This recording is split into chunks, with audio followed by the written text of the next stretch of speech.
Mediterranean میں، تیونس سے اشدود بندرگاہ تک. ویسے تو ہم غزہ جا رہے تھے لیکن ہمیں اغوا کیا گیا، تو اشدود جو مقبوضہ فلسطین کی بندرگاہ ہے وہاں پہنچایا گیا. تو پورے 20 دن کے سفر، 20 دن کی راتوں میں ہم 24 گھنٹوں میں ایک دفعہ کھانا کھاتے تھے، اور اس میں سے 2 دفعہ سالن کھایا ہے. کھجوریں ہوتی تھی، بریڈ ہوتا تھا، اور بس یہی ہمارا خوراک تھا. تو ایک تو کچھ اس میں کم ہو گیا، اور کچھ ہم نے 3 دن کی بھوک ہڑتال، ہنگر سٹرائک کی تھی اسرائیلی جیل میں. 5 دن میں جیل میں رہا.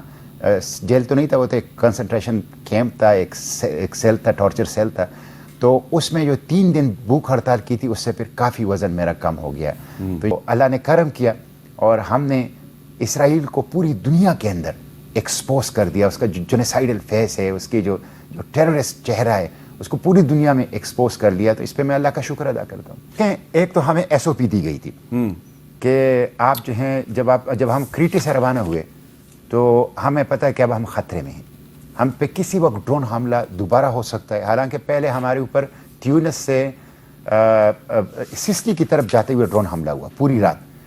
اس کے بعد جب ہم کریٹی سے روانہ ہو گئے، یہ 4 دن اور 4 راتوں کا سفر ہے، تو ہمارا خیال تھا کہ اب ہم پہ شدید حملے ہوں گے ڈرون، اور ساتھ یہ کسی وقت انٹرسیپٹ کر سکتے ہیں ہمیں. تو ہمیں یہ ہدایت دی گئی تھی کہ آپ نے اپنا موبائل فون پھینکنا ہے، اپنے بلانگنگز جتنے بھی ہیں آپ کے سامان وہ پھینکنا ہے، تاکہ کوئی بھی کارآمد چیز صہیونیوں کے ہاتھ نہ لگے، ان کو کوئی فائدہ نہ پہنچے. تو جب ہم روانہ ہو گئے تو یہ 50 کشتیاں تھیں. میر صاحب، اسرائیل کے آرمی کا IDF، جس کو ہم سب IOF کہتے ہیں، اسرائیلی آکوپیشن فورس، ان کا تو پہلے بھی مجھے اتنا نہیں تھا، لیکن جب میں نے قریب سے دیکھا، یقین کریں یہ پیپر ٹائیگرز ہیں، یہ کاغذی شیر ہیں، ان کی کوئی حیثیت نہیں ہے. آپ اندازہ کر لیں، ہم 50 کشتیاں تھے، پوری کی پوری نیوی انہوں نے ڈپلوائے کیا تھا، اور ان کو ہمیں انٹرسیپٹ کرنے میں 12 گھنٹے لگے. میری کشتی جس کا نام تھا الکٹھلہ، یعنی اس کا اپنا نام الکٹھلہ تھا، لیکن اس کا کوڈ نام ہم نے رکھا تھا یافا. یافا آپ کو پتہ ہے فلسطین کا ایک شہر ہے، 40 کلومیٹر دور انٹرسیپٹ ہوئی. تو غزہ سے 40 کلومیٹر. غزہ سے 40 کلومیٹر. اچھا، پھر انہوں نے، یہ آپ یقین کریں، آپ کی اس بلڈنگ سے بہت بڑی ایک بحری جہاز جو ہے وہ ہماری کشتی کے پیچھے لگا تھا، 12 میٹر کی کشتی. وہ اس کے سے جو لہریں کریٹ ہو رہی تھی، اس سے ہماری کشتی وہ اچھل کود کر رہی تھی کہ ہمیں ڈر تھا کہ یہ ڈوب جائے گی. اچھا، اس کے بعد جب ہم نے روک لیا، انہوں نے ہمیں لاؤڈ اسپیکر پہ کہا کہ رک جاؤ، انجن بند کرو، ہاتھ اوپر اٹھاؤ اور حرکت نہ کرو. تو ہم ظاہر ہم تو ان آرمڈ تھے، ہمیں ہدایت دی گئی تھی کہ ہم سویلین ہیں، ہم ان آرمڈ ہیں، ہم ہیومینیٹیرین ایڈ ورکر ہیں، آپ نے کوئی ریزسٹ نہیں کرنا. اس کے بعد انہوں نے ہمارے اوپر بہت بڑی لائٹ سے، پھر پانی کے پائپ سے وہ اپنی تسلی کر لی. ایک چھوٹی کشتی میں کوئی 12 کمانڈوز آئے، وہ S-13 یونٹ تھا، اور کہتے ہیں کہ یہ امریکی نیوی سیل کے برابر ہے. ٹھیک ہے. جب وہ آئے میر صاحب، تو جب وہ ہماری کشتی پر، یعنی ٹارگٹ کشتی پر اپنی کشتی سے جمپ کر رہے تھے، تو 2 دفعہ ایسی بری طریقے سے گرے کہ ہمیں ڈر تھا کہ ان کی ڈر کی وجہ سے ہم پہ گولی نہ چلائیں. کوئی ان کی، یقین کریں، تربیت اچھی نہیں تھی، پروفیشنلزم جو کمانڈوز میں، جو اس طرح کی ایک فورس میں، اگر ہمارے ساتھ 100 کشتیاں ہوتی اور ہم 18-20 دنوں کے سفر کے تھکے نہ ہوتے، بلکہ یونان یا ترکی سے 4 دن کے سفر پہ آتے، یقین کریں یہ کسی بھی صورت میں ہمیں انٹرسیپٹ نہیں کر سکتے تھے. یہ بالکل جعلی اور کاغذی فورس ہے. سب سے پہلے ان کو نفرت تھی فلسطین کی. ہمارے کشتی کے اوپر 3 جھنڈے لگے تھے، ایک جھنڈا فلسطین کا تھا، ایک جھنڈا تیونس کا تھا، ایک جھنڈا پاکستان کا تھا. سب سے پہلے تو انہوں نے فلسطین کے جھنڈے کو پاڑا. یہ ان کی جو اس کو نفرت ہے نا، جتنا نفرت ہے اتنی ہی دنیا فلسطین کے جھنڈے سے اور یہ کفیہ جو ہے اس سے محبت کرتی ہے.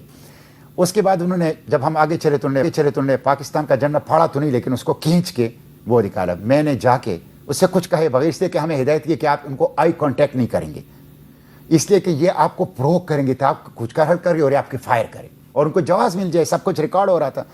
تو وہ میں نے جا کے آرام سے پاکستان کا جھنڈا اٹھایا، اس کو پیک کیا، اس کو چوما اور اس کو جہاز کے اپنے ساتھ رکھا جیب میں.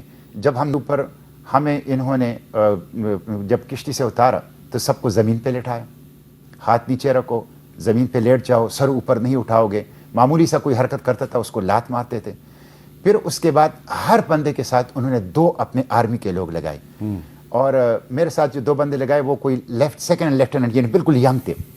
انہوں نے دیکھتے ہی کہا کہاں سے آئے ہو؟ میں نے کہا پاکستان سے. تو انہوں نے پاکستان کو گالی دی اور مجھے گالی دی. اب ظاہر ہے یہ پروک کر رہے تھے تاکہ میں بھی اس کو ایک ماروں تو اس کے بعد پھر ان کو موقع مل جائے گا کہ یہ تو وائلنٹ ہیں اور یہ تو ٹیرورسٹ ہیں اور اس پورے گلوبل سمودھ فلوٹیلا کو وہ کر سکیں.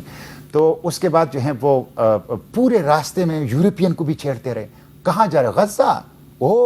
حماس فلوٹیلا ٹیرورسٹوں کو سپورٹ کرنے والے مستقل چھیڑتے تھے, مستقل نہیں آتے تھا. وہاں سے یہ ہمیں نیگیو ڈیزرٹ میں جو کزیوت جیل ہے مشہور بدنامی زمانہ وہاں لے گئے. اچھا تو وہاں پہ کیا ہوا؟ وہاں پہ انہوں نے ہمیں کپڑے ہمارے اتار دیے, ہمیں جیل کے کپڑے دیے. ہماری یہ کفیہ وہ تو انہوں نے بندرگاہ پہ چھین کے ہمیں زمین پہ پھینک دی. اور جب بندرگاہ سے بھی ہمیں لے جاتے تھے نا, جس طرح گوانٹانامو کے قیدی کو لے جاتے ہیں نا, اسی طرح لے جا رہے تھے. وہاں تو ہمارے سیل کا نام تھا 911 یعنی 9 نمبر بلاک میں 11 نمبر سیل. اس کو یہ کہتے تھے یہ ٹربل میکرز ہیں. تو سب سے پہلے ہمارے سیل کے اوپر جب ہم لیٹے ہوئے تھے تو اچانک دروازہ کھلا اور 20 بندے لوگ آ گئے. ان کے ساتھ گنے تھی اور کتے تھے. انہوں نے ہمیں کارنر کے اندر لاتے مار کے جمع کر لیا. گنے ہماری پیشانیوں کے اوپر رکھی اور کتوں کا منہ جو ہے وہ ہماری منہ تک آتا تھا. کتے ہمارے اوپر جو ہیں وہ چھوڑ دیے. پھر ہمارے ہاتھوں میں ہتھکڑیاں ڈال کے پیچھے سختی سے کس لیا, پاؤں میں بیڑیاں, اور ہمیں آنکھوں پہ پٹیاں باندھ کے باہر لے جائے. وہاں پہ ہمارے ہاتھ اتنے ٹائٹ بندھے ہوئے تھے کہ 1-2 گھنٹے کے بعد ہمیں پتہ نہیں چلتا کہ ہمارے ہاتھ ہے یا نہیں. نماز مغرب کا ٹائم ہو گیا تو ہم نے ان سے کہا کہ ہم مغرب کی نماز پڑھنا چاہتے ہیں. کہ کوئی اجازت نہیں ہے. ہم نے وہ واحد نماز تھی جو بغیر وضو کے ہم نے پڑھی, بغیر تیمم کے پڑھی, بغیر رکوع کے پڑھی, بغیر سجدے کے پڑھی, بغیر قیدے کے پڑھی. ہم نے جماعت کی اور مجھے انہوں نے نماز کے لیے آگے کیا. اور ہم نے کھڑے کھڑے بغیر تیمم, بغیر وضو کے, بغیر رکوع اور سجدے کے, بغیر قیدے کے کھڑے کھڑے مغرب کی نماز جو ہے وہاں پڑھی, لیکن اپنی نماز جو ہے وہ چھوڑی نہیں. تو وہ ایک ٹارچر سیل تھا. 10,000